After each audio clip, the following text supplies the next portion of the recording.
Blackwood House presenta. ¿Cuál es el origen de la palabra jiribilla? La palabra jiribilla proviene del náhuatl siribilla, que significa remolino o torbellino. En el español de México se usa para describir algo que se mueve rápidamente y de manera errática, como un insecto o una persona muy activa. También puede referirse a alguien que es muy inquieto o travieso. Fernanda Rocha, ahora quiero preguntarte, ¿por qué preguntaste esto? John, resulta que en las calles, caminando, hemos pasado por muchos lugares, pero hay algunos lugares que por su peculiaridad llaman nuestra atención. Y hace unos días, caminando muy cerca de la colonia donde estamos viviendo aquí en Barcelona, nos topamos, si bien recordarás, con un lugar que lleva por nombre el nombre de Jiribilla. Y eso me hizo pensar un montón de cosas. Primero, ¿qué hace esta palabra en este lugar? Segundo, ¿por qué nunca me había cuestionado cuál es el origen de esta palabra? O sea, yo sé que es una palabra que es un mexicanismo, por decirlo de alguna manera. Y que utilizamos muchas veces. Exacto, pero no me había cuestionado como cuál es su origen, de dónde vino, quién lo creó, etcétera. Deben de saber ustedes que el lugar donde estamos residiendo ahora mismo es un lugar que se llama Sant Antoni. Sant Antón, por favor. Ok, ya. Sant Antón.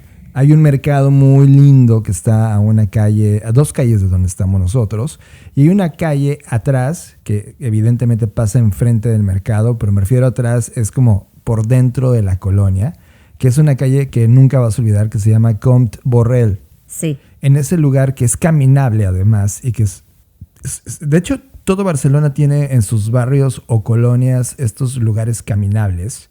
Esta es la zona caminable de este lugar. Está muy cerca, a faldas del Montjuïc, que es otro lugar fascinante que ya platicaremos de él. Entonces ese lugar caminando está rodeado de cafeterías, restaurantes, bares, de todo. O sea, es impresionante. Y sí, justamente caminando muy temprano por el barrio, nos topamos enfrente de ese lugar con la palabra jiribilla. Y tú y yo fuimos caminando a nuestro destino. De hecho, nos tomamos una fotografía. No nos tomamos, le tomamos una fotografía a la palabra y nos fuimos caminando, tirando todo lo que venía sucediendo atrás respecto a por qué nos había llamado la atención. Y que además ocurrió en un momento crucial. Y aquí entra un poco cómo es que pensamos tú y yo la vida. Y creo que aquí vamos a responder una pregunta que a veces nos hacen directamente y a veces nos hacen sutilmente de ¿cómo le hacen tú y John, o en tu caso, John y Fer, cómo le hacen para permanecerse creativos o para estar creativos todo el tiempo? Y creo que esto va a responder mucho a esa pregunta porque no es algo que tengamos un horario. No es como que John y yo digamos, de 8 a 9 de la mañana vamos a estar creativos y luego de 10 a 11 vamos a hacer tal. Es un estilo de vida, es un modus vivendi. Sí, está prendido siempre el botón de crear, cuestionar, etcétera, ¿no? Sí, o sea, no hay una manera donde me voy a apagar, Fer, no hay. Entonces, cada cosa que vemos y que llama nuestra atención se convierte en un estímulo, en un input, en un elemento que suma a nuestro proceso creativo. Fer, déjame trazar un inicio de esta conversación, porque si bien ha sido un largo camino de conversaciones, ideas, discusiones, libros, viajes, personas, que finalmente terminaron en ese lugar llamado Jiribilla, quiero comenzar, me puse a pensar cuál fue el primer momento que me tomé en serio esta conversación. Y la primera vez fue un regalo que me hizo Rafael Izárraga. Me mandó un libro que se llama Desorden, de Daniel Solana. Y la peculiaridad de este libro en particular es que habla de una inteligencia mética. Una inteligencia que es muy cercano a lo que hoy conocemos como creatividad. Sin embargo, para una discusión muy fuerte, la palabra creatividad no se incluyó en el diccionario hasta mediados de los 80s del siglo pasado. O sea, 1980 y tantos. Yo acababa de nacer y la palabra creatividad no estaba en el diccionario. O sea, es una palabra novísima, una palabra absolutamente inexplorada, aunque todo el mundo lo había hecho, lo habíamos usado, hacemos eso todos los días. Y con este libro de Daniel Solana, evidentemente se pone a investigar de dónde viene esta palabra y se da cuenta que en la antigua Grecia, ubiquen ustedes el periodo histórico de los griegos, si bien la palabra creatividad no estaba ahí, ellos sí entendían la inteligencia mética como esta forma de combinar conocimientos, estas habilidades intelectuales que requerían sagacidad, ingenio, evidentemente creatividad, flexibilidad de espíritu, audacia, y todo esto para poder resolver o platicar o disfrutar los momentos contextuales que le tocaron a los griegos. Desde ahí, Fer me preguntaba, a ver, ¿qué define al status quo de lo que estamos viviendo la gente que sí conectamos cosas? O sea, entiendo, es creatividad, pero hay algo más allá de la creatividad en donde los latinos o los hispanoparlantes tenemos un algo en términos genéticos que lo ves presente cuando vas de viaje o a Colombia o a Uruguay o a Brasil, cualquier lugar donde hay un hispanoparlante o un latinoamericano o latino, que le damos la vuelta a las cosas, que mostramos esa forma creativa de una forma distinta. En México le decimos a veces en la cultura de los 80s chanfle, es un estilo, es una manera casi tramposa, pero absolutamente creativa de resolver un problema en una aproximación que, ojo, no es científica, no está en los libros y no habíamos encontrado una palabra que pudiera definir esa aplicación de la curiosidad y la creatividad. Además, algo que me parece como mucha casualidad es que este libro, como bien mencionas, lo escribe Daniel Solana y es editado aquí en Barcelona. O sea, como ahí se van otra vez reconectando los puntos. Pero bueno. Y Daniel Solana, hay que recordar, es un creativo publicitario y fundador, socio además de W, que es una compañía española, una agencia FER, que es referencia en el mundo de la creatividad y en el mundo publicitario. Bueno, regresemos al tema entonces de la jiribilla. Recuerden que John viene de unas semanas, y digo viene porque ahí sí fue un proceso que él, no, o sea, ahí no lo vivimos juntos, que eso es interesante porque a veces las personas creen que porque vivimos juntos pensamos lo mismo, sentimos lo mismo, no sé, como que somos el clon uno de otro y no es así. Por el contrario, hay muchas cosas en las que no estamos de acuerdo. Pero bueno, en esto que voy a compartir, tú estabas en un momentum en la vida donde decías, ¿y qué? ¿Y qué con esto, no? O sea, ¿y qué con la inteligencia artificial? ¿Y qué vamos a hacer? ¿Y cómo la vamos a usar? ¿Y qué va a pasar con las posibles consecuencias negativas que esto podría tener en el mundo de la creatividad, sobre todo? Porque a pesar de que se pensaba que la IA iba a atacar primero los puestos industriales o como toda esa parte de industrialización, también se fue por los trabajos creativos, ¿no? Entonces yo te decía, no, tranquilo, porque siempre hay algo, o sea, siempre hay, y justo quería encontrar esta palabra, no era solo creatividad, sino esa última cosa que encontramos y que de repente hacemos y que muchas veces pareciera que no tiene explicación, ¿no? Pareciera que se te ocurrió de manera espontánea, pero que cuando unes los puntos, pues tiene todo que ver en dónde creciste, cómo creciste, las limitantes que tuviste, el tema de la escasez, que ya hemos visto que juega un rol súper importante para poder generar cosas. Con esto no estoy diciendo ni se vayan por otro lado de la pobreza extrema, no estoy hablando de eso. Estoy hablando de ciertos momentos en tu vida donde tienes una necesidad y no tienes tiempo de estar pensando y solo lo haces y lo resuelves. Y en esa serie Resolver, Fer, muchos de los creativos que hemos tratado de poder sí procesar esa reacción, o sea, si bien es quizá algo instintivo, sí se puede procesar. Sí, como que intentar sistematizarla. Exacto. Para que se repita. Y en el mundo de donde venimos, que tuvimos mucho tiempo metidos en el mundo del marketing y la comunicación, el peloteo es esa herramienta que sirve para tirar ideas y regresarlas y tirar y regresarlas, ya sean entre dos personas o un grupo de personas.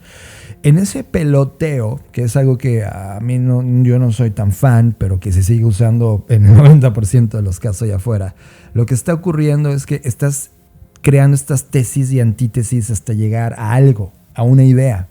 Puede que la creatividad esté presente y en el peloteo, no sé, a la primera que tiras una pelota encuentres un algo. Sin embargo, hay una segunda palabra que no estoy totalmente de acuerdo y por eso mi insistencia de encontrarla, cuando alguien decía, ponle más carnita, ¿no?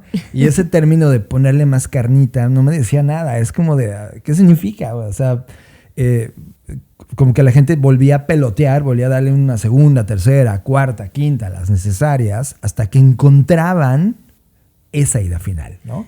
Y que nada más aquí hago un paréntesis, que el tema de por qué no funcionan del todo esos ejercicios es porque al final del día y lo platicábamos, bueno, lo vamos a platicar más adelante, no basta con solo tener esta creatividad, ¿no? Hay de fondo otros elementos que es el conocimiento, la experiencia, etcétera, que bueno, ya vamos a ir desarrollando el tema.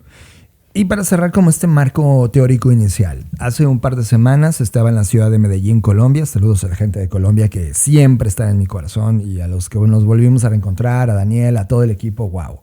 Daniel, nuestro gran amigo colombiano. Y ahí conocí a Simona Ituya.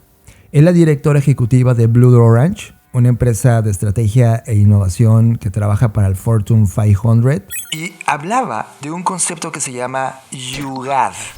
Yugad o jugar es innovación frugal y no convencional en el subcontinente indio, porque Simón viene de la India. También incluye soluciones innovadoras o soluciones alternativas simples, soluciones que infringen las reglas o recursos que se pueden utilizar de esa manera. Se considera creativo hacer que las cosas existentes funcionen y crear cosas nuevas con recursos escasos. Y aquí es donde me detengo. O sea, si quieres ver cómo se implementa esta palabra, imagínate una persona que tiene una bicicleta, pero le monta un cajón y lo convierte en un bicitaxi. Entonces, en el mundo de la ingeniería o en el mundo del diseño de objeto, evidentemente dices, wow, con basura le dio esta vida, le dio creativamente un segundo uso, empoderó esa cosa con elementos frugales, con cosas que igual eran basura, y él encontró este power up para hacer eso. De hecho, en los 90 se popularizó muchísimo esto. Incluso hay 2 libros que me encanta recomendar siempre, los 2 en pareja, porque hay un libro que se llama así, Yugad, donde te enseñan todo un marco teórico de cómo se aplica, y hay otro libro que sacó también un indio que se llama No uses Yugad, que es como un poco la crítica que se hizo de cómo se implementó esto, ¿no? Y me gusta recomendar los 2 libros porque creo que incluso el que critica y señala, pues obviamente critica y señala con el conocimiento de qué pasó con esta metodología y que en algunos casos se terminó prostituyendo y confundiendo con otra cosa. Pero bueno, al final ahí está, ¿no? Como esta insistencia de no solo usar mecanismos de diseño o herramientas de diseño provenientes de lo que hoy llamamos el norte global, sino también que cada lugar y región que no ha sido por origen considerada la más innovadora, que hoy en día, por ejemplo, la India está teniendo un crecimiento bastante interesante y que tiene sus propias herramientas basadas en su propia cosmovisión y filosofía de la particularidad de esa cultura. O sea, esa aplicación de la creatividad es Yugad. O sea, es como esta palabra que encontramos en la calle. O sea, Yugad explica exactamente lo que significa creatividad aplicada en la periferia, probablemente. O sea, por alguien que no sabe que tiene creatividad. O sea, es increíble cómo se conectan estas cosas. Pues conectando todo lo que acabamos de decir, el viaje que hicimos hacia la inteligencia mética de los griegos, caminando por la calle y encontrando esta palabra jiribilla, o lo que acabamos de entender del mundo de la India con Yugad, están hablando de la misma cosa, Fer. Una característica humana en donde encara un problema, encara un reto y lo resuelve con lo que tiene en la mano y funciona. Por esa razón nos pareció fascinante la palabra jiribilla cuando íbamos caminando en Barcelona, porque había una pregunta entre nosotros 2 muy intensa, Fer. La pregunta intensa es, oye, ¿por qué estamos encajando tan bien en esta sociedad de Barcelona, la sociedad creativa, la gente de innovación, la gente de diseño? ¿Por qué se siente tan bien estar en Barcelona? Porque estábamos acostumbrados a estar en un mundo donde para sentirte bien tenías que pasar un ciclo de sacrificio y de horas extremas para que alguien dijera, ah, mira, ahí algo está pasando, pero le ganaba la conversación de todo lo demás. Y en este lugar todo eso encajó tan bien que queríamos como definir o entender qué era, qué estaba pasando, cuál era esa fórmula, cómo es. Y el término es que tenemos jiribilla.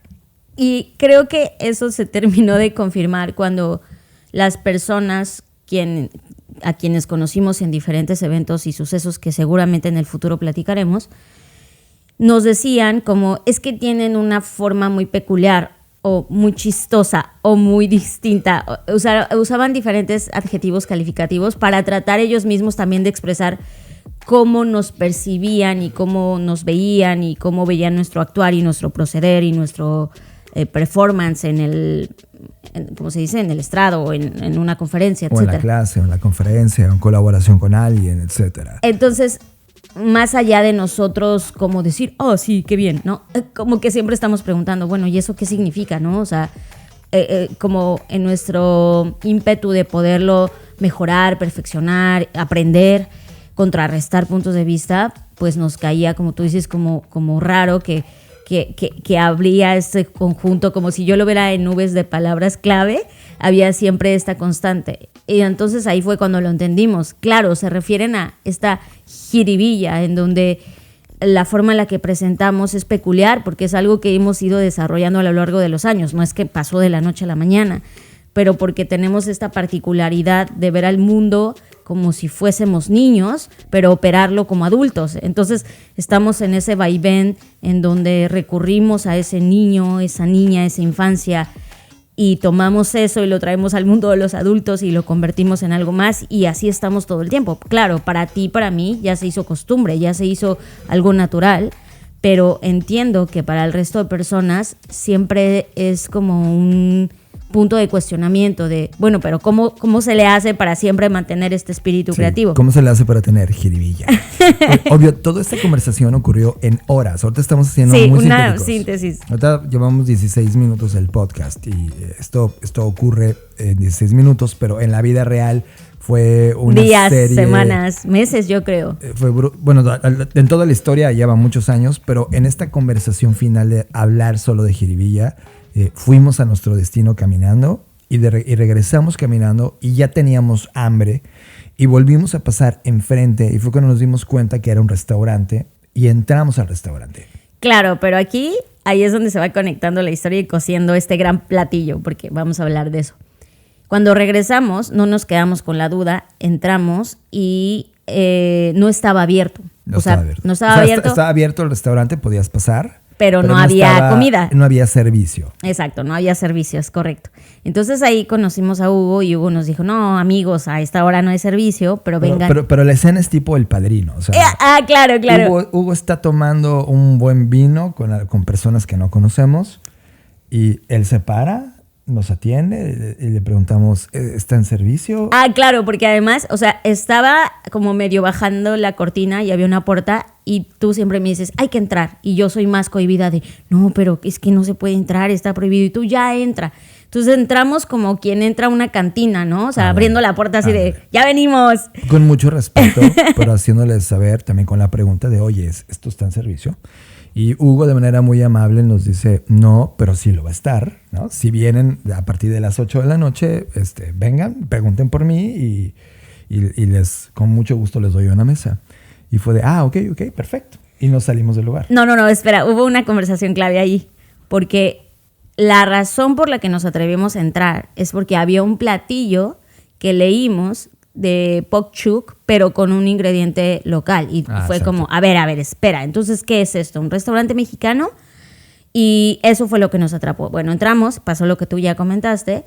Ese día, y sí lo tengo que mencionar, regresamos y pensábamos volver a las 8, como habíamos acordado, pero cayó una lluvia súper fuerte. Brutal. Ha estado lloviendo, para suerte de esta zona de Cataluña y en España. Estábamos en una situación hídrica como las que estamos atravesando en todo el mundo y lo advertimos durante años en este podcast y evidentemente la cultura de cuidado de agua e inclusive donde están en la calle donde hay fuentes, etcétera, acá en Barcelona no están activas, pero acá sí llovió y ha llovido en las últimas 2 semanas en una intensidad bastante fuerte donde se están recuperando ya las fuentes hídricas. Y es increíble la cantidad de agua que cae. Era imposible salir a la calle.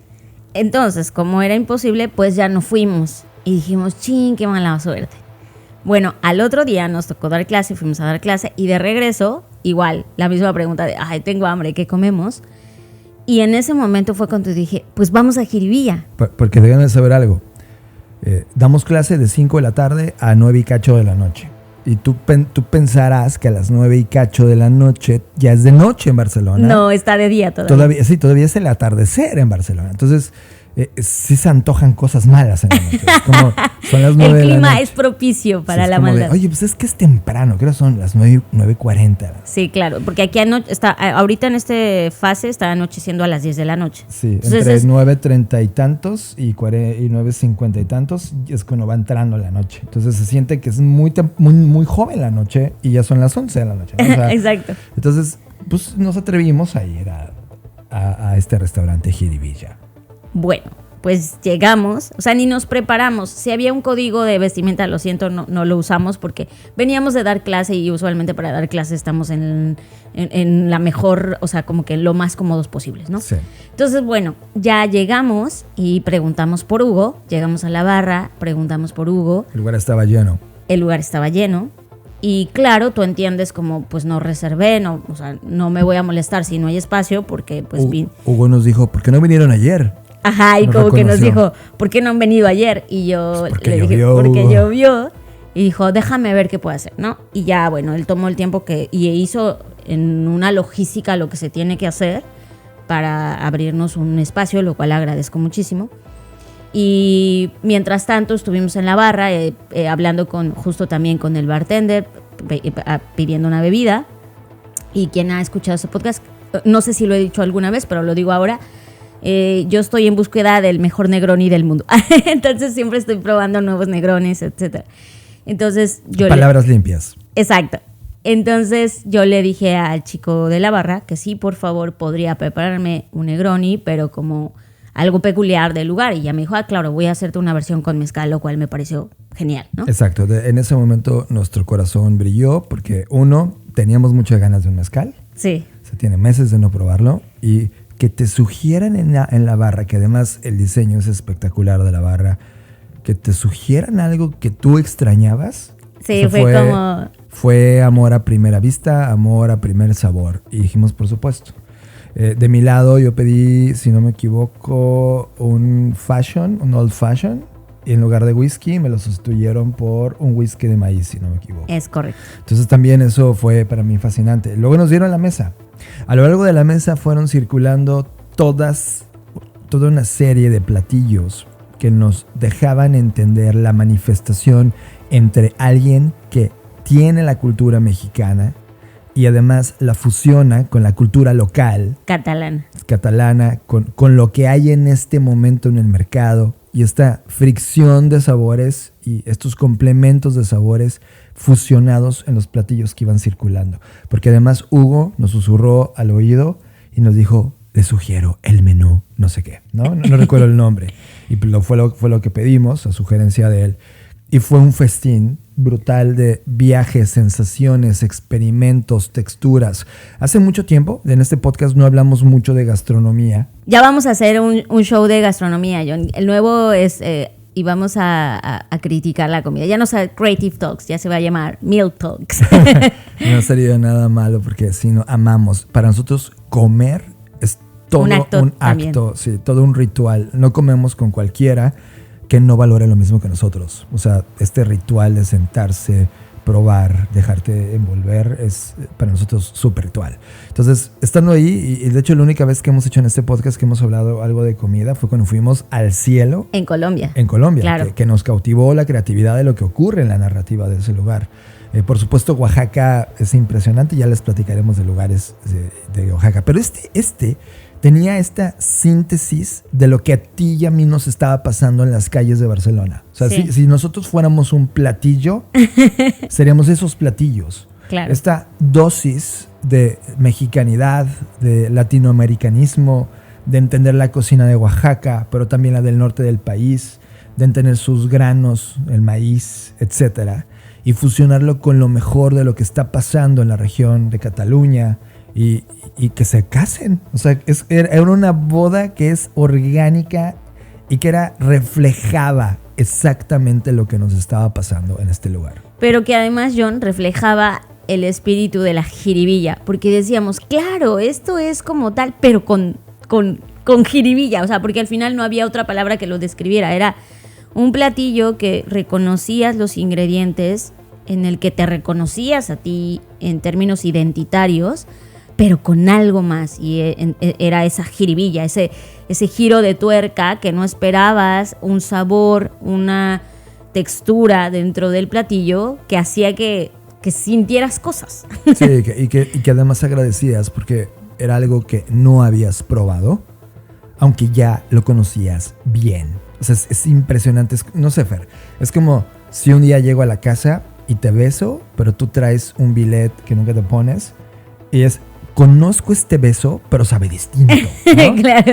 O sea, es esa sensación de, me encanta, pero esto tiene otro nivel, otra profundidad. Eso le pasa a eso, porque tiene jiribilla. Entonces, Fer y yo por supuesto, no hemos ido a ningún otro concepto restaurantero. Entiendo el cielo de Colombia, lo entiendo bien, pero este nombre del concepto jiribilla es 100% lo que sucede cuando te sientas y comes eso. Está la jiribilla presente todo el tiempo, en la cultura, en el diseño, en el lugar donde estás parado, en las bebidas, en cómo circula la comida, en cómo te atienden. Hay jiribilla. Y la jiribilla tiene también esta dosis de a veces de maldad y travesura, y se siente. De repente tienes este picor de algún chilito que te ponen, oye, aquí hay chilitos que puedes ponerte, y traen unos matemados.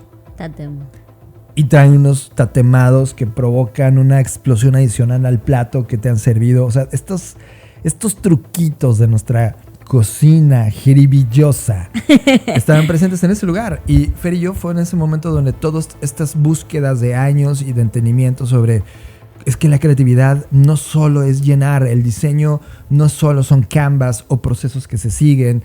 Es esta alma que ahora tiene nombre, es jiribilla. Es este comportamiento de yugad, pero la jiribilla me explica muchísimo más. Y por esa razón, Fer, fue que abriste el podcast preguntándole a una IA qué es jiribilla. Sí, es correcto, porque al final del día lo que yo quería era, más que entender qué era, de dónde provenía. Y claro, no podía ser de otra manera, ¿no? En realidad, como muchas palabras, no se sabe exactamente cuál fue el origen, pero de acuerdo a lo que no solo me dijo ChatGPT, sino que pude investigar, pues sí, al final pareciera que sí es una palabra de origen náhuatl y se relaciona con esta inquietud, que de hecho incluso hay quienes lo relacionan con los chapulines, que brincan de un lado a otro porque no se mantienen quietos y siempre están como moviéndose. Y esta, la forma en la que logran hacer, por ejemplo, los grillos su sonido, ves que es frotando como sus patitas. Entonces, como ese no estarse quieto, ese nerviosismo chiquito, como que estás con algo, pero hay algo que le quieres dar un giro y que de hecho tiene un símbolo, ¿no? O sea, a ver, ustedes hagan este ejercicio. Si tratan de explicar con sus manos, o sea, haciendo un gesto con las manos, ¿qué es jiribilla? ¿Cuál es el movimiento que hacen? Sí. Y creo que todo lo que hacemos es el dedo pulgar y el dedo índice como haciéndolo curvita, sí, y dándole vuelta, ¿no? Un girito. Entonces, todo nos hizo sentido y ya está. Lo que sucede culturalmente como con alguien como nosotros, cuando tiene esta tesis y antítesis en un lugar y provoca esta síntesis, esa síntesis es pura jiribilla. Y nos emocionó. Disfrutamos cada plato, nos volvimos locos, pasó la noche, terminamos, pedimos postre. Y al final de la conversación, cuando solo había 2 mesas en el lugar, sí. Ya era muy entrada la noche, casi la 1 de la mañana. Porque además deben saber una cosa, un detalle fantástico. Yo estaba a espaldas de la cocina, pero porque era una cocina abierta. Y Fernanda vio toda la danza y cuando me dijo, mira, observa, yo le di la vuelta para observarlo y observé la danza de la cocina. Y la danza de la cocina era tan orgánica, no es una danza...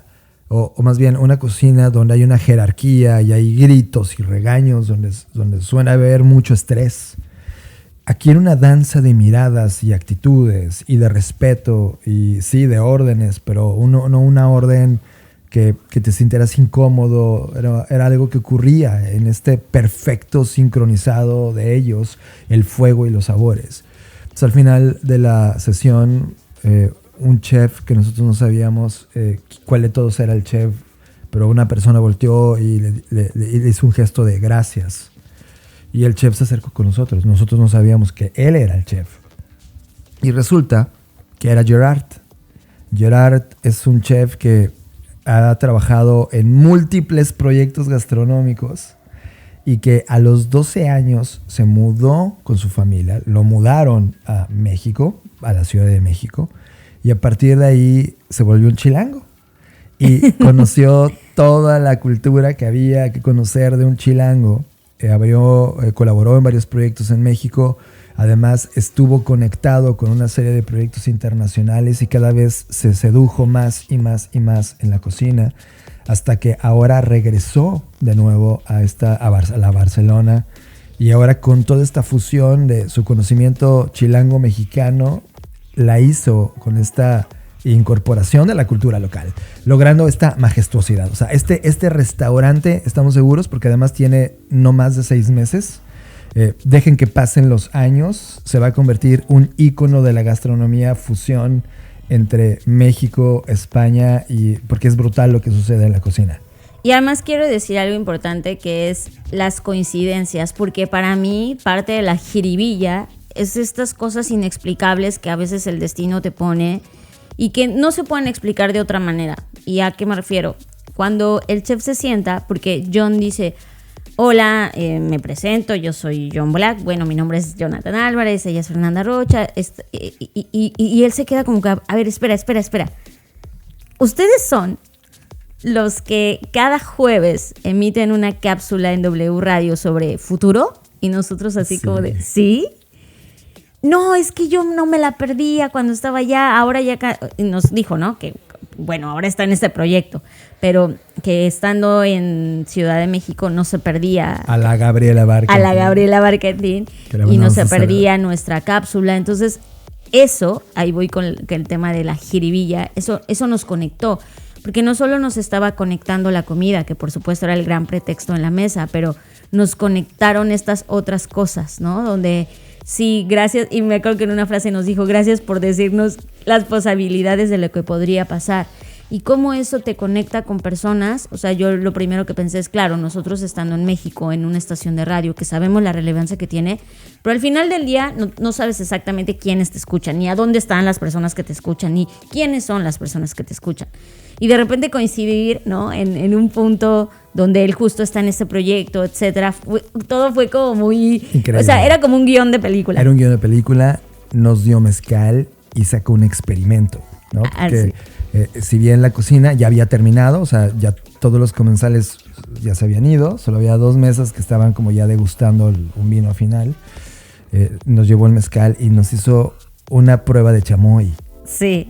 Y el chamoy, para los que no sepan, en América Latina es esta mezcla casi jarabe. Es como un macerado de frutos como el chabacano, como la ciruela, que al final en esa mezcolanza te da algo como acidito, y con los mexicanos pues eso se lo ponemos a muchas cosas, ¿no? Desde una michelada hasta fruta picada con chamoy, o sea, el chamoy, ya sé, el chamoy sí forma parte como de nuestro catálogo de sabores. Fernanda Rocha es catadora de chamoyes, o sea, ella siempre en la casa debe haber chamoy, porque ella prueba mucho chamoy en bebidas y en comida, y el que haya pasado tantos meses sin haber probado un chamoy y que me sea un chamoy que además es creado con frutas locales. Claro, que tienen un perfil de sabor muy similar, pero que son locales, ¿no? Sí. Eso fue maravilloso. Entonces nos dejó probar esa experimentación y fue una noche que cerramos extasiados. Sí, fue, o sea, ¿sabes cómo me sentí? De verdad, era una sensación en donde todos mis sentidos estaban alterados. O sea, y no crean, van a decir, sí, claro, porque tomaron. No era, porque ni siquiera bebimos 2 copas o 2 tragos, 2 cócteles. No era el alcohol, o sea, era el efecto de la química y de estar contento. Y yo sentía que mi cerebro estaba lleno de serotonina, o sea, me sentía como alterado en mis sentidos, alterada, pero no alterada mal, sino alterada de éxtasis, como de decir, ¿cómo es posible que una mezcla de ingredientes logre hacerte sentir esto? Te logre transmitir cosas que obviamente después en la conversación confirmamos, pero que no hubiésemos necesitado hablar con el chef para entender la narrativa, porque estaba muy clara de qué se trataba. Además queda claro, Fer, científicamente, y lo decimos en nuestras conferencias, cuando el cerebro logra conectar dos conceptos utilitarios para ti, que en este caso la palabra y el concepto de jiribilla llenaba años y años de conversaciones sobre la creatividad, pues eso desata esta química. Dopamina. La dopamina, y la dopamina provoca estas conexiones fabulosas. Entonces estábamos dopamínicos en esa noche, y caminando de vuelta, ya saliendo del restaurante, ya caminando, que estaba a 2 calles, el lugar donde nosotros vivimos, se nos ocurrió como volver a conceptualizar lo que acababa de suceder, y esto fue el resultado. La IA puede darte ese pase de gol e inclusive anotar por ti, pero jamás se le ocurrirá desafiar la gravedad, detener el tiempo por un instante y ejecutar esa impresionante chilena de gol.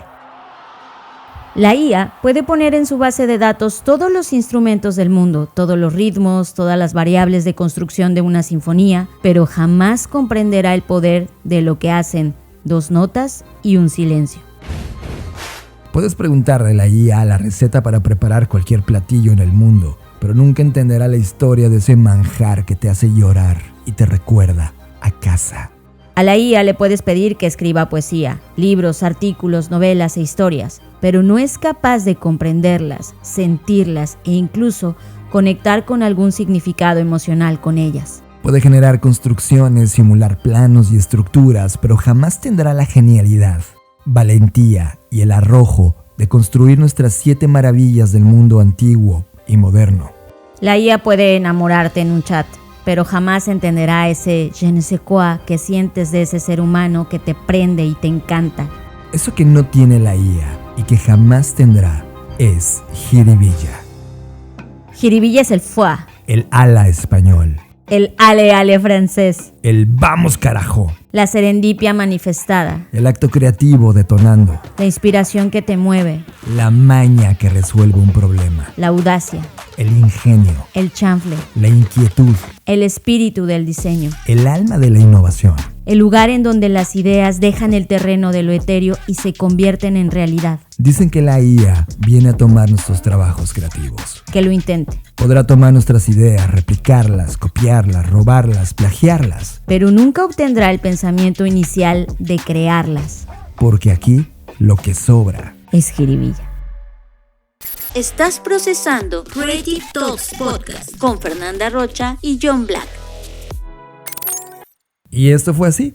De regreso a el departamento donde estamos, o el piso donde estamos, esto era así.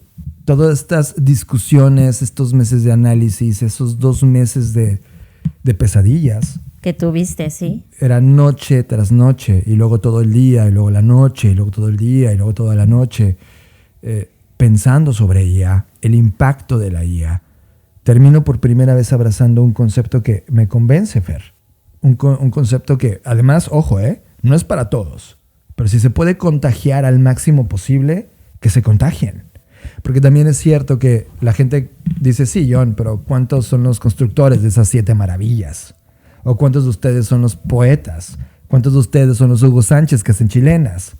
Y deberíamos ser más, Ese reto creativo de que la humanidad en este momento está atravesando un momento de renacimiento, donde en ese renacimiento nos podemos conectar al origen creativo más interesante de los tiempos, es la jiribilla, la manifestación cultural de la aplicación de esa creatividad.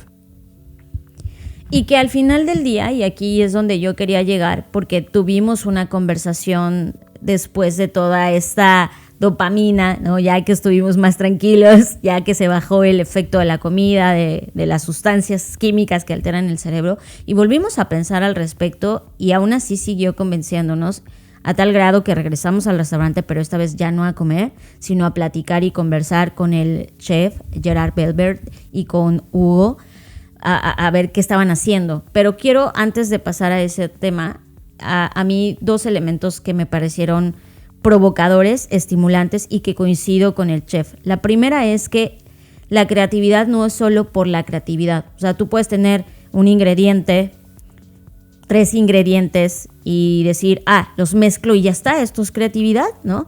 Y esa es la pregunta eterna de, pues no, porque en realidad solo mezclaste 3 cosas, que es la copia de uno, la copia de otro y la copia de otro, y los moliste y los diste, pero no significa necesariamente que eso era creativo. Es una gran conversación, y esa pregunta se le hizo el mismo chef también. Yo sí veo con claridad cosas. O sea, si tú tienes la paciencia, el arrojo de agarrar 3, 4, 5, 2 elementos, lo que quieras, y ponerlos a chocar solo porque sí, ¿no? Sin ninguna conciencia de qué es ese material, a qué sabe, si combinan siquiera, sino simplemente el qué puede pasar. Y los chocas y obtienes un resultado y lo pruebas y dices, ¡ah! ¿No? O dices, ¡oh, fuck! Grandes cosas que hoy comemos, grandes dispositivos que hoy tenemos, fueron producto de accidentes como esos. Entonces, el hecho de chocarlos, de atreverte a jugar con ellos, te está planteando en un terreno artístico. Ahora, de ahí pasarlo a un terreno del diseño, es decir, donde tiene que eso funcionar, tiene que eso resolver algo, tiene que eso cumplir el objetivo por lo cual ahora tú estabas creándolo, eso ya es otro terreno. En la cocina no puedes solo ser artista. En la cocina necesita funcionar. Sí, el plato necesita... Porque si no puedes matar a alguien. Puedes matar a alguien en una mezcla tóxica de 2 elementos que son inofensivos, pero al mezclarlos a cierta temperatura despiertan la muerte en esa síntesis. Entonces, sí hay un grado de responsabilidad. Mi respuesta sería, sí, eres creativo, solo que estás en el terreno del arte y la experimentación. Cuando quieres que eso funcione, cuando quieres que eso se vuelva en un mecanismo, en una entrega, en un producto, en un servicio, en un algo que signifique algo para alguien y resuelva eso, es cuando lo llevas al terreno del diseño y finalmente mides el performance. Porque si algo que ocurre en la cocina es el reflejo brutal de lo que la no industrialización significa en nuestros tiempos. No puedes industrializar lo que pasa en un restaurante, Fer. De cierto modo, y sí lo haces porque tienes que medir cantidades y hacer que esas cantidades tengan sentido. Llevas con procesos, las entradas, las salidas. Pero termina artesanal. El chef nunca, sus manos, el olor, la experiencia de la temperatura, si bien puedes llevarlo a nivel algorítmico y tener un robot chef, claro, jamás vas a tener la emoción de ese chef que el día de hoy venía feliz por haber escuchado tal cosa y te lo transmite en la comida. Es verdad, es verdad. Y ahí viene mi segundo punto que también dijo el chef y que complementa esto que estás diciendo. Para danzar se necesitan 2. Y eso pasa en todas las cosas. Para que nosotros hayamos tenido esa gran experiencia o cualquier comensal del mundo tenga una gran experiencia, también esa persona debe poner de su parte con algo que se llama disposición. Y él nos ponía el ejemplo. Si ustedes 2 antes de venir acá estuviesen peleados o algo malo les hubiera pasado y llegan aquí solo porque pues ni modo, era el plan y hay que estar, la experiencia de todas estas ideas, de todo lo que nos pasó, no hubiese sido posible, porque hubiésemos estado cerrados a la experiencia, hubiéramos estado pensando en otras cosas, en el problema o en lo que nos sucedió, en lugar de estar abiertos con nuestros sentidos, abiertos en nuestra mente, de dejarnos llevar por ese proceso que alguien más decidió colocar en un plato. Y creo que eso pasa en todo. O sea, pensé en la educación. Cuando tú estudias un posgrado, estoy hablando de adultos, y vas a una universidad, cualquiera que ésta sea, no depende 100% del maestro, de las instalaciones, del programa, de todo lo que ya se cocinó detrás, de que esto tenga éxito, no. También depende de ti como alumno, qué tan dispuesto estás a aprender. Y creo que todos los procesos de aprendizaje, llámese educación formal o aprendizaje en la vida, aprendizaje creativo, pensamiento sistémico, cualquier cosa, requiere de disposición.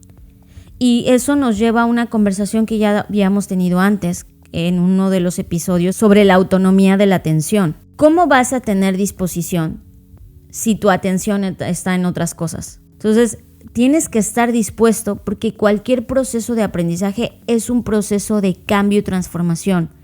No eres el mismo, yo ya no soy la misma Fer que no había probado esos platillos. Ya no puedo ser la misma. Porque los inputs que tuve ahí, las conexiones, la conversación contigo, el aprendizaje que tuve al escuchar al chef, ya me hizo otra persona. Y creo que por responder la pregunta inicial que hacía, que nos hacen, ¿cómo se le hace para tener jiribilla? Creo que estando dispuesto. Creo que la palabra, o si hubiese algún tipo de resultado de esto, es tener jiribilla es estar abierto al mundo, a sus inputs, a sus contrastes, a sus críticas, a sus golpes, a todo lo que significa estar vivo y tratar de que cada una de esas experiencias se convierta en un estímulo, en un input, en algo que te ayuda a tu proceso, incluso si es algo negativo. Y voy a poner aquí un ejemplo. La semana pasada hicimos un podcast donde yo abría criticando un artículo que tú trajiste a la mesa. Algunas personas dijeron que yo había sido muy, o sea, que me enojé sin sentido, que no entendieron mi punto, que el escarnio que yo tuve contra la autora del artículo era demasiado.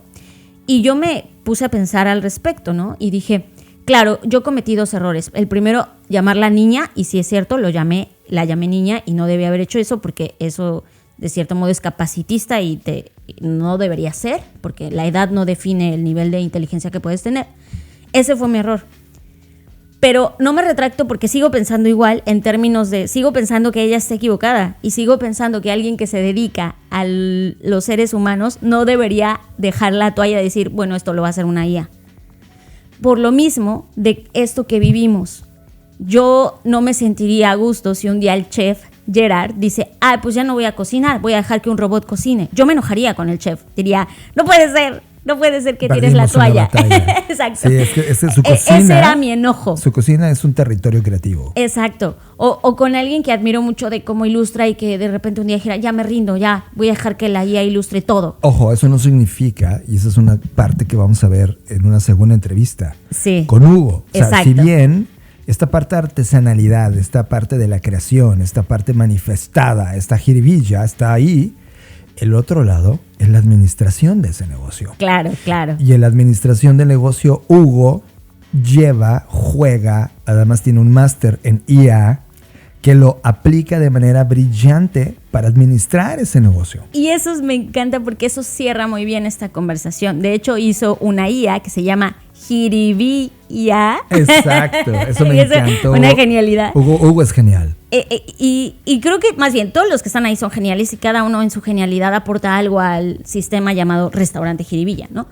Pero al final creo que ese es mi punto. Yo no estoy peleada con la IA. Yo no estoy diciendo que no deberíamos usarla y que nos vayamos a un monte a disfrutar solo de la naturaleza y nos olvidemos que esto existe. Para nada. Yo estoy en este mundo, estoy viva ahora, uso la tecnología. Pero también voy al monte. Entonces yo creo que no deberíamos pelear unos con otros o decir que esto es peor o mejor que algo, sino tener la mirada crítica y decir, ok, tengo esta herramienta, ¿cómo la uso?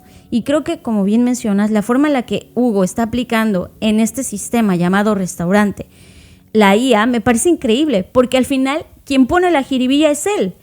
Es él como el programador de esta IA, como el que la alimenta, como el que la nutre, como el que la entrena, y al final lo hace para ofrecer una mejor experiencia a todos los comensales que vamos a este lugar. Y te lo dije, lo logran, es un equipo genial. O sea, uno, y Hugo lo define tal cual, es que debes de dejar al artista ser artista.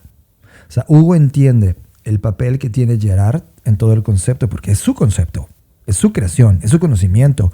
A él déjale el territorio de la cocina donde él crea. Y Hugo es, a mí déjame todo lo demás. Y platicábamos mucho de este CX, ¿no? Como la experiencia completa de cada ser humano que va y juega con los distintos puntos de contacto dan ese ambiente completo en un lugar llamado restaurante. Bueno, sin más, los dejamos primero con la entrevista a Gerard Belbert, que él es el gran chef, el autor de este concepto, el culpable de haber conectado todo. Imagínate, Fer, lo que tuvo que pasar en toda la historia de todas las cosas para nosotros haber llegado en ese día en específico, a esa hora, y haber provocado este accidente jiribilloso que ocurrió en este restaurante. Los dejamos con Gerard. Soy Gerard Belbert, catalán de nacimiento, chilango por adopción, cocinero y empresario. Mis padres decidieron emprender tal cual una nueva aventura, una nueva empresa en México, y fue en octubre del 95. Yo tenía 12 años. Al principio, el primer año, pues durillo, porque los niños son como son, ¿no? Y entonces llega un españolete hablando como español recién llegado a primero de secundaria. Y entonces pues había carrilla, cuando menos, ¿no? Pero luego poco a poco pues me fui haciendo amiguitos y todo fue fluyendo, vamos. Yo creo que como cocinero empezar a jugar, antes de empezar a jugar hay que tocar muchos balones, ¿no?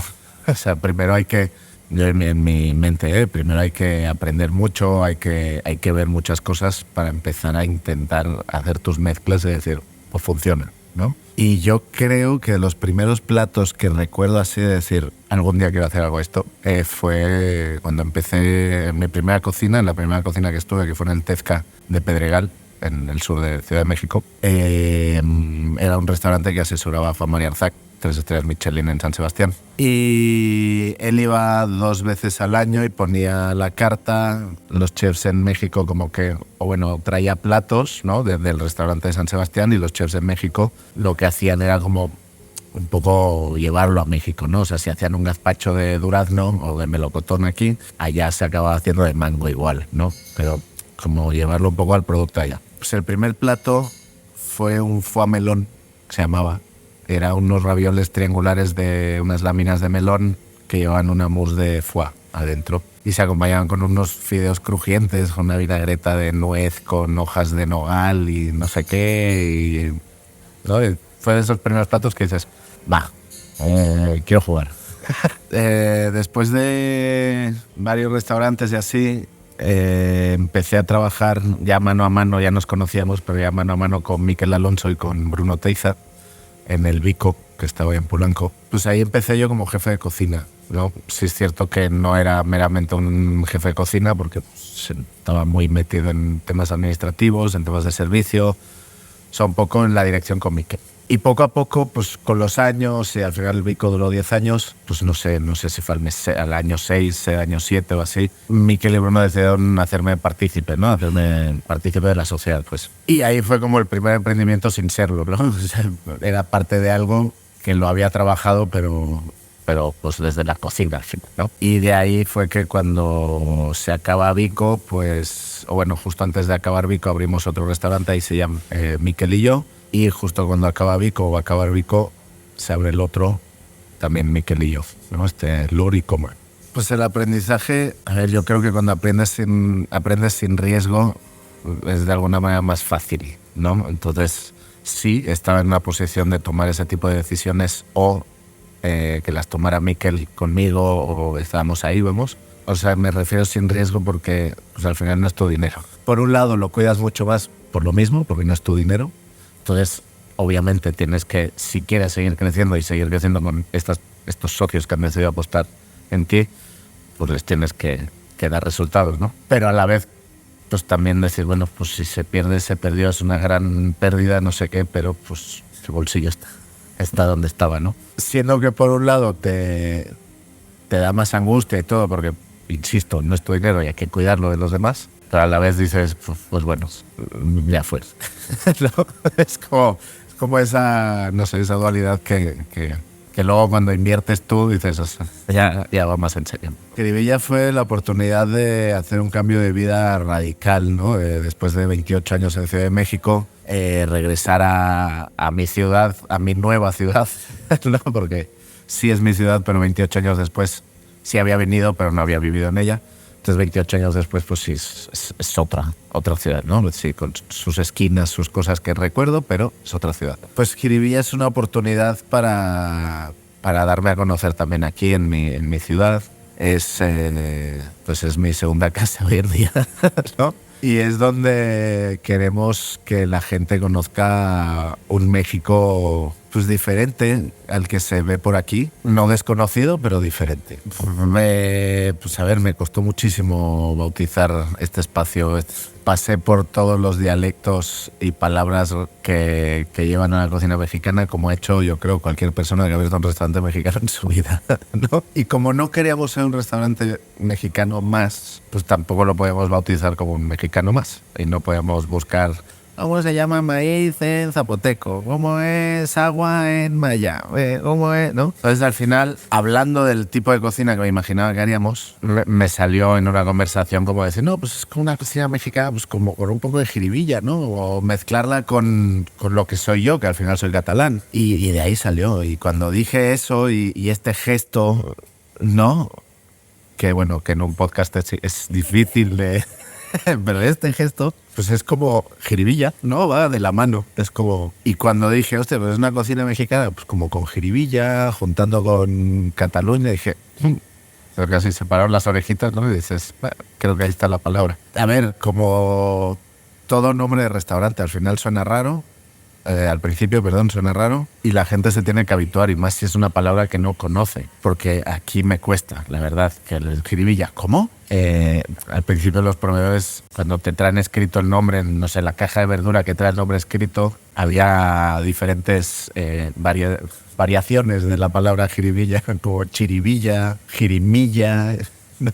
Había como cosas, porque sí, cuando la oyes por primera vez, no sé si se graba. No sé, alguien le puso Coca-Cola al refresco más famoso del mundo y tampoco creo que fuera lo más conocido. Como dices, es una cocina abierta y muchas veces las cocinas, al tener 4 paredes, pues igual y hay más secretismo, puedes hacer cosas que del otro lado de la pared no ven o no piensan que están pasando. Sobre todo los que viven esos cambios son los camareros, ¿no? Que en un restaurante tradicional puede entrar el camarero a la cocina a recoger un plato y está todo el mundo corriendo, ¡ah! Y en cuanto cruzan la puerta, ya es todo, ¿no? Y se oyen más cubiertos y ching, ching, ching, y conversaciones. Y es una puerta lo que divide ambos mundos, ¿no? Pero un minuto en la cocina y un minuto en la sala son 2 cosas completamente diferentes. Claro, aquí al ser una cocina abierta, y no solo una cocina abierta, sino estar en medio de la sala, pues lo hacemos o lo hacemos. Y estoy convencido que cada vez lo vamos haciendo mejor.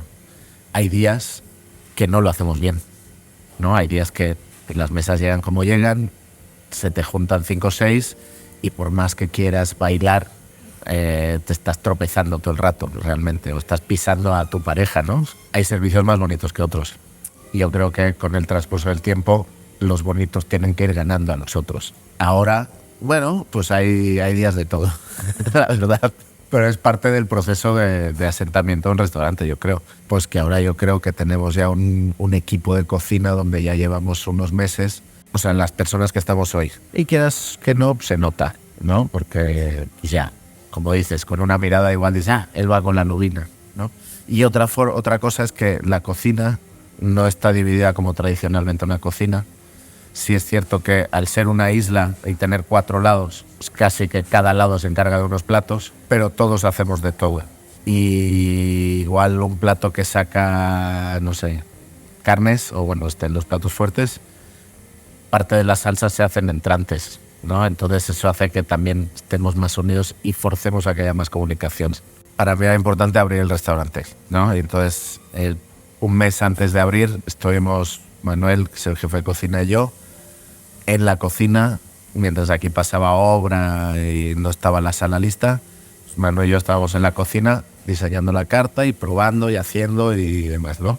Cuando te pones a hablar con alguien que te entiendes a nivel gastronómico, lejos de ir cerrando puertas, ir haciendo caminos, te haces un universo que dices, a ver, o concretamos o no, vamos a estar aquí con 50.000 ideas pero ninguna carta. Lo primero era, vamos a aterrizar una carta, vamos a hacer una carta con la que abrir y ya, con ese check ya se irán haciendo ideas y concretando sobre todo, porque ideas pues hay muchas, pero el tema es que se concreten y alguien se la coma, ¿no? O sea, que llegue a la mesa. Porque platos que hemos hecho y que dices, está rico, no sé qué, y por X o Y no ha llegado a la mesa, hay muchos. Y muchas veces es porque no encuentras la forma de producirlo eficazmente, ¿no? Que dices, ya está buenísimo, pero es que si hago 2, ya me acabo la producción de alguien en la mañana, ¿no? Porque ya es complicado este plato. O no sé, hay 1000 cosas que pueden pasar antes de decir, sí, check, ya está todo el ciclo cerrado, podemos producirlo y que si llegan 5 o 50 se lo van a comer igual, ¿no? Cuando empiezas ya a tener una carta, o a mí es lo que me pasa, cuando empiezas a tener una carta y una rutina y empiezas a trabajar no sé qué, de repente empiezas a poder ver productos de otra manera. Y dices, esta lubina que siempre aso al carbón, ¿qué pasa si hoy la hago confitada? El tema del chamoy, bendito algoritmo de Instagram. O sea, estás tonteando en el metro, en lo que sea, y te sale una señora que hace chamoy en casa y dices, hostia, el chamoy es verdad, no me acordaba. Chamoy, ¿eh? Y es una cosa que nunca en la vida compré en México, en 28 años. Nunca, porque no me llama. No es de mis sabores, ¿sabes? Pero entiendo lo que es el chamoy para un mexicano. Y dije, hostia, pues habría que a ver si un chamoy un día podemos hacer, ¿no? Y claro, aquí ahora está de temporada el chabacano, bueno, el albaricoque, y el paraguayo, que es este durazno aplastado, típico del verano de aquí. Dije, bueno, pues ¿por qué no hacemos un chamoy de verano de aquí, no? Entonces intentemos, al final son la misma familia, ¿no? Este tipo de durazno y el chabacano, a nivel aromático se parecen mucho. Pues ¿por qué no hacemos un chamoy de paraguayo? Vale, ya está el chamoy. ¿Y ahora? ¿Qué hacemos? Ayer con Cristian, con el barman, me trajo un cóctel de sandía. Me dice, oye, ahora la sandía está de temporada, ¿por qué no hacemos? Le digo, bueno, vamos a hacer aguas frescas y las convertimos en cócteles, ¿vale? Pues ya tenemos un agua fresca de sandía que va a ser como una margarita de sandía con mezcal, no sé, algo así. Y me dice, pero la escarcha no me gusta de Tajín. Y le digo, espérate, voy por chamoy. Entonces se escarchó con chamoy y dije, bueno, pues puede funcionar para esto también. No sé si acabe en un plato de quesos, no sé si acabe en un plato de frutas de temporada con chamoy, que sería como lo más obvio, entre comillas, ¿no? Claro, hay veces que empiezas por una idea y hay veces que empiezas por un producto. Y dices, ¿hacia dónde me lleva ese producto, no? Me encantaría tener una mente más estructurada, francamente, pero a día de hoy no lo logro todavía. Queríamos hacer un restaurante donde, como te decía, que no fuera el clásico restaurante mexicano. Que enseñar un México que aquí no era tan conocido, o no lo es. Que el servicio fuera intentar que tuviera lo mejor de ambos mundos. O sea, en México el servicio es mucho más amable que aquí, solo que también suele ser más desorganizado, desestructurado que aquí suele ser, ¿eh? No digo que sea. Y aquí, pues eso, suelen ser muy rigurosos en temas de protocolo, servicio, no sé qué, pero muchas veces son fríos que no les quieres ni decir hola porque te da hasta miedo un poco. Entonces intentar tener esa calidez y esa formación era como mi mundo ideal, ¿no? Poniendo estos elementos donde también, quieras o no, el mundo destilado entra, que es un buen lubricante social, ¿no? O sea, en formato cóctel o directo, tequila o mezcal. Poniendo todos estos elementos y el más importante para mí, que el cliente venga dispuesto a, porque si vosotros hubierais venido peleados entre vosotros a cenar, porque ya estaba la reserva, ni experiencia ni nada, ¿no? O sea, yo por más que me siente y os cuente 1000 chistes, si estáis enfadados, y yo como mucho podría lograr que os vayáis un poquito mejor, pero no con la experiencia que os llevasteis el otro día. Y mucha de esa experiencia la pone el cliente. Entonces sí, nosotros podemos hacer muchas cosas, pero al final lo vamos a intentar. Que lo logremos también depende del que se sienta. Como hemos venido diciendo, no es un restaurante donde yo coja un recetario, lo haga y ya está la carta lista. Es una carta que parte pues, de experiencias de vida y que a través de la creatividad es que podemos, pues eso, unir el chamoy con el paraguayo o los ejotes con una crema de yema, no sé, hacer mezclas que igual no son tan obvias o tan comunes y que no solo con creatividad, también algo de conocimiento, por supuesto, ¿no? Porque yo creo que la creatividad tiene que tener unas bases muy sólidas, porque podemos hacer, o sea, una pregunta de vuelta. Una persona o un cocinero que coge chocolate y chabacano y una anchoa y lo pruebas, o sea, lo mezcla y te lo da, y lo pruebas y dices, vaya puta mierda, esa persona es creativa. Yo no lo entendí, pero yo no sé en su cabeza si hubo todo un hilo conductor que lo lleva a ponerlo en el plato o si solo cogió 3 elementos que tenía por ahí encima, como perdón por el esto, pero igual podría ser como el mole, ¿no? Que ahí había una monja que dijo, bueno, coge toda la cena a la olla, ¿no? Salió bien. Pero yo no sé si esa persona venía alguien y le tenían que dar de comer y estaba más apurada que iluminada. O sea, no sé, hay veces que sí, que la creatividad es como el hilo conductor, pero a veces la necesidad te vuelve, entre comillas, creativo. La gastronomía es cultura, es simple y llanamente. O sea, si encuentran este audio entenderán que estamos hablando de gastronomía, sí creativa o ligada a la creatividad. Pero yo creo que a través de la gastronomía se puede entender muchas culturas, ¿no? Entonces, eso. Estás procesando Creative Talks Podcast con Fernanda Rocha y John Black.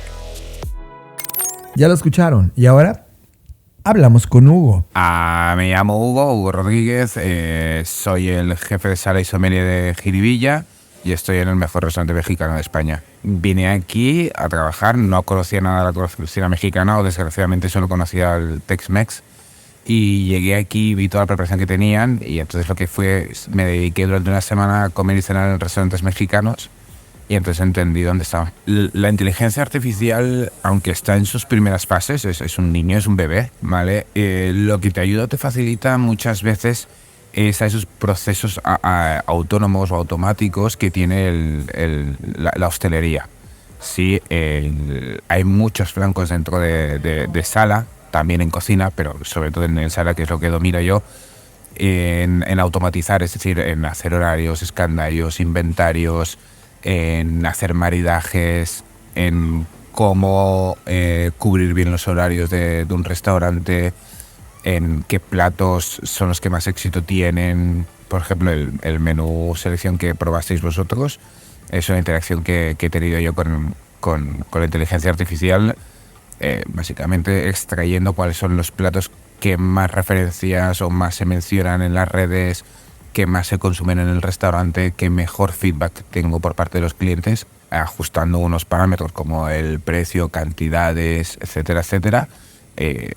Surgió el menú, este menú selección.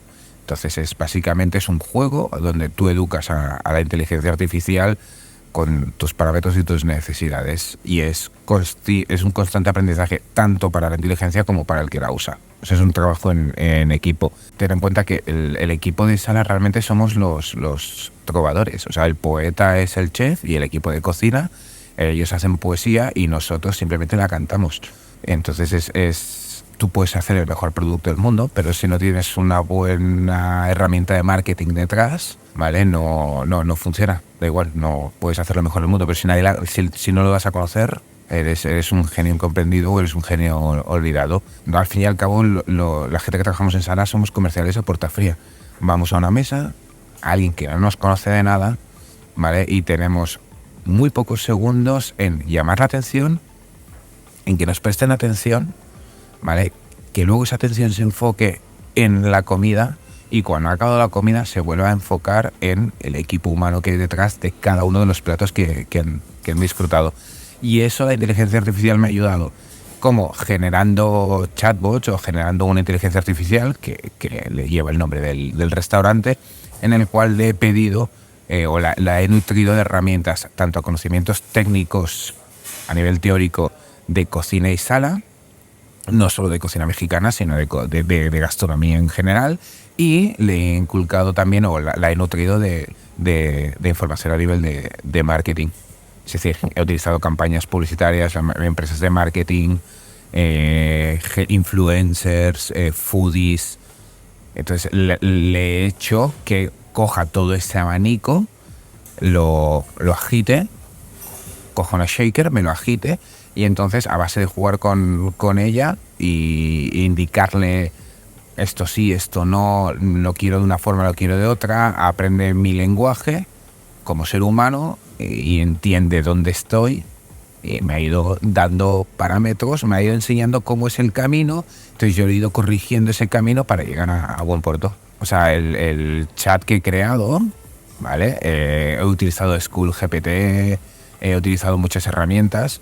El nombre que tiene es Jiribilla, y entonces ahí lo he nutrido de, pues eso, de libros de cocina, libros de vinos, compendios que tengo yo, que he generado durante mi experiencia laboral, manuales, todo. Y básicamente es una inteligencia artificial, al fin y al cabo es como una balanza, ¿vale? tú le pides información y entonces te suelta a plomo una gran cantidad de información. Entonces tú eres la contrabalanza, vas con el peso y vas calibrando hasta que encuentras ese 50-50, ese balance entre lo que tú necesitas, que esa inteligencia artificial entienda tus necesidades y entonces te vuelque la información que le has pedido. Piensa que al fin y al cabo son lenguajes, es un idioma, es una programación. Estás realmente haciendo una programación lingüística de una inteligencia artificial.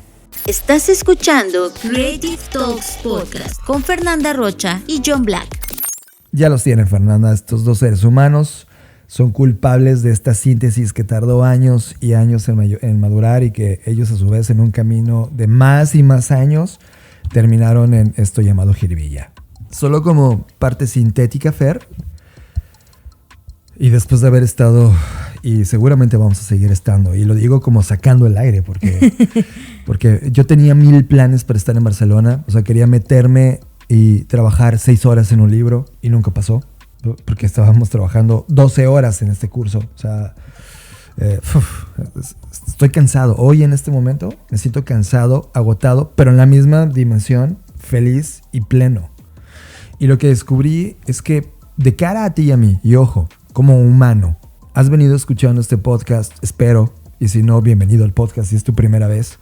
Y hemos venido hablando de conceptos que nos parecen importantes no perder o tener en nuestra mesa de conceptos para el mundo que viene, para ese mundo de disrupción tecnológica. Uno de los golpes que aprendí el día de hoy, y de hecho, Fer, a partir de hoy veo un antes y un después en Creative Talks. Un antes donde hablábamos de creatividad sin lograr sintetizar y abrazar el concepto de jiribilla, y ahora que ya sabemos qué es jiribilla. O sea, en este instante creo que Creative Talks ha cambiado. Se ha vuelto ahora un podcast de jiribilla. Jiribilla Talks ahora. Está impresionante. Y lo que quiero decirte a ti que estás escuchando este podcast es, por favor, no permitas que el algoritmo o la tecnología o la IA programe y defina tu identidad diciéndote lo que tienes que pensar, decir, hacer y ser. Encuentra esa singularidad, ese ikigai que también hablaban los japoneses. Desarrolla este proceso creativo individual. Colecciona todo el conocimiento, ideas, conceptos que puedas como humano y asígnale un gran significado. Y úsalos. Úsalos para resolver tu día a día. Úsalos para encontrar nuevos lugares a explorar.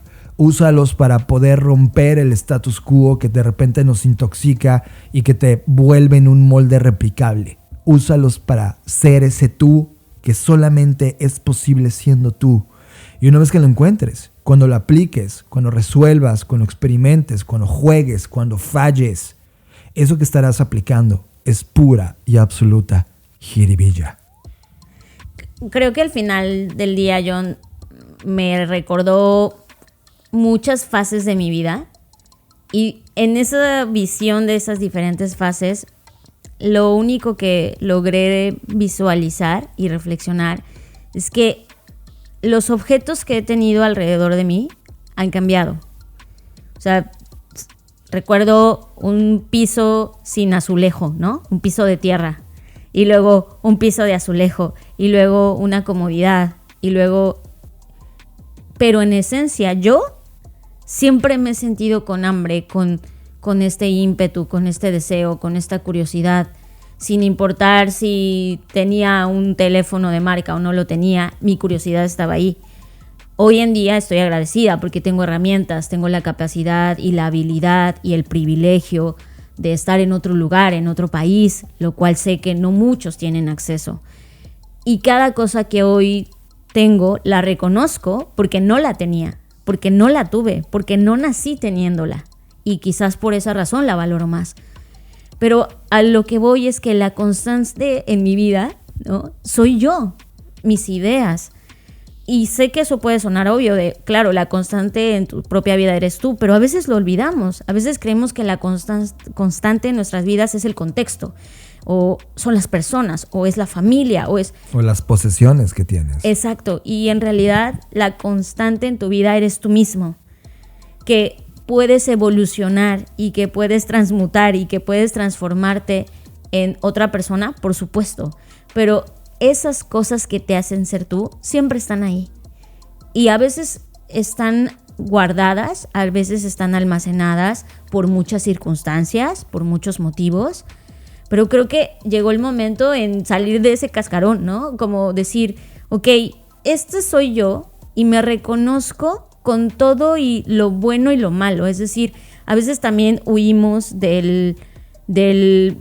con frases tan simples de siento envidia de la buena. No hay envidia buena, come on. Siento envidia, pues tengo envidia y está bien tener envidia porque es un sentimiento que también nos hace humanos. O sea, la IA nunca va a tener envidia, por ejemplo. Entonces creo que al final... No entiende qué es envidia. Exacto. Y al final creo que abrazarnos de nuestras emociones, entenderlas, visualizarlas, gestionarlas y no solamente decir, es que solo soy bueno, solo soy esto. Somos un todo. Y ese todo es lo que nos hace particulares. Como yo abrazo que soy esta persona que critica y que a veces incomoda. Y esa soy yo. Perdón, eso no lo voy a cambiar. Pero eso no me quita mi capacidad de disculparme cuando me equivoco. Claro, porque tienes la capacidad de reconocer cuando hay algo que no está jalando bien. Es correcto. Entonces creo que el entender quiénes somos, y aquí que hemos dado algunas conferencias, la pregunta al final es, bueno, ¿y cómo integro esto a mi vida? Mi primera sugerencia es, primero entiende quién eres tú. Antes de meterle a tu vida y a lo que tú quieras meterle, entiende quién eres tú. Sí, ¿cuál es tu singularidad? Que ese es el gran reto, ¿no, Fer? Creo que a nivel humano, y con esto vamos a comenzar a terminar esta edición gratuita de Crave Talks, creo que el gran challenge, el gran pendiente que debería estar ahorita en tu agenda de pendientes es saber quién eres. Y no a partir de las cosas que tienes. O de las cosas que haces. Sino de quién eres. ¿Cuáles son tus gustos, tu comida, tus sueños, tus aspiraciones, tu bandera, en qué crees, tu filosofía? Pero tuya, no la que te dijo Robin Robbins, ¿cómo se llama este cabrón? Tony Robbins. Sí, no la que te imponen los medios o las narrativas. La tuya, la que funciona, la que te funciona, la que te hace ser mejor, la que te hace ser feliz, la que no te mata, la que te hace vivir, aún teniendo grandes problemas y retos todos los días a resolver. La vida es así, cualquier animal o organismo vivo en este planeta se levanta con retos para sobrevivir. Todos estamos igual. Pero ¿cuál es la que te hace sentir más cómoda? Esa es tu singularidad. Y nos han machacado culturalmente para borrar las singularidades, porque cuando eres una masa idéntica, eres muy administrable. Cuando eres un algoritmo predecible, eres muy administrable. Y sobre todo sustituible, ¿no? Ahora es muy sustituible y ese es el verdadero reto. Hay una masividad ahora de sustituciones o sustituibles enorme. Y por supuesto que va a haber un crack en la economía, pero no vas a ser tú si te haces esta pregunta ahora mismo. Antes que cualquier ventaja tecnológica o herramienta, la ventaja más importante es saber quién eres. Estás escuchando Creative Talks Podcast con Fernanda Rocha y John Black. Y con esto decimos bye a Creative Talks Podcast en este momento previo y ahora un momento después. O sea, hoy estoy feliz. Deben de saber que ya estamos en la fase final de estar ya en Barcelona. Solo nos queda una clase, Fer. La clase final donde nuestros alumnos exponen los proyectos de IA, en donde hemos estado con ellos en este viaje. Y agradeciendo a todas las universidades que nos abrieron las puertas, a todas las personas mágicas que nos dieron tiempo, espacio, recursos, un pedazo de sus vidas para compartir ideas de ida y vuelta. Esto es mágico, me siento en un sueño, en una serie vista por alguien más. Es impresionante lo feliz que estamos. Y sobre todo, Fer, la admiración que hay de pensar como pensamos en un lugar que nos formó, que es México y América Latina, y que eso lo llevamos con mucho orgullo. Lo que aprendimos, lo que somos, esta síntesis de haber viajado por todos lados y llevado pedacitos de cada lado en esta construcción personal, y que la verdad comparto con mucho amor. Y que hay una frase que dice que un mexicano nace donde se le pega la gana, y yo creo que no es solo eso. Un mexicano puede estar en donde se le pegue la gana. Sí, es impresionante.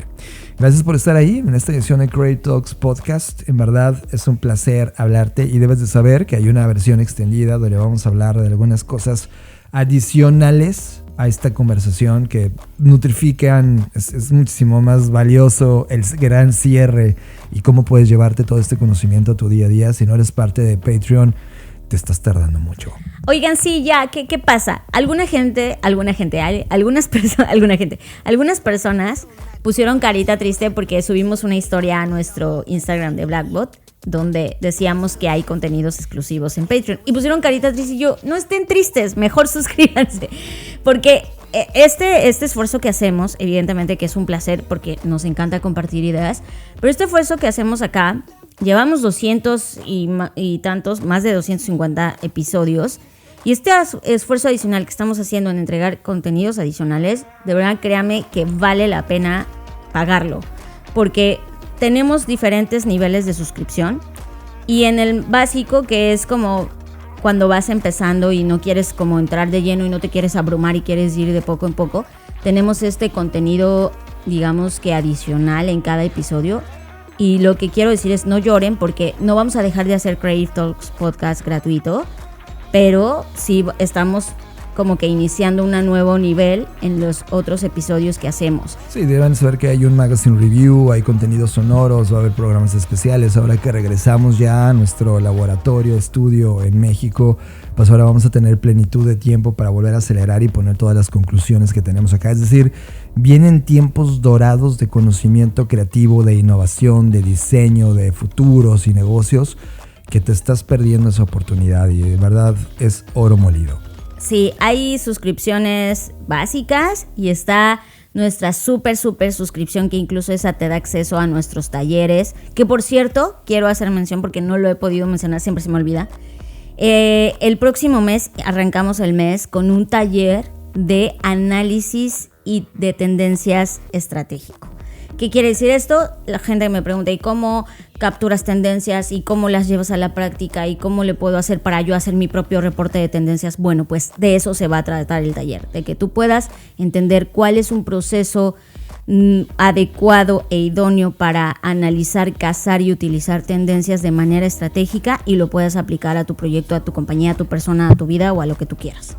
Para más información de esto está la página de blackschool.rocks, todo junto, blackschool.rocks, y ahí van a ver en el menú el taller de análisis estratégico de tendencias y ahí pueden toda la información. Y si no, nos escriben al WhatsApp 55 83 69 59 59 y ahí está toda la info también. Pues ya está. Fernanda Rocha, como decimos en Blackbot. Nos vemos en el futuro. Escuchaste Creative Talks Podcast con Fernanda Rocha y John Black, un podcast de Black Creative Intelligence, presentado por Blackbot, Black School y Black Bull. Nos vemos en el futuro. Blackbot House presentó.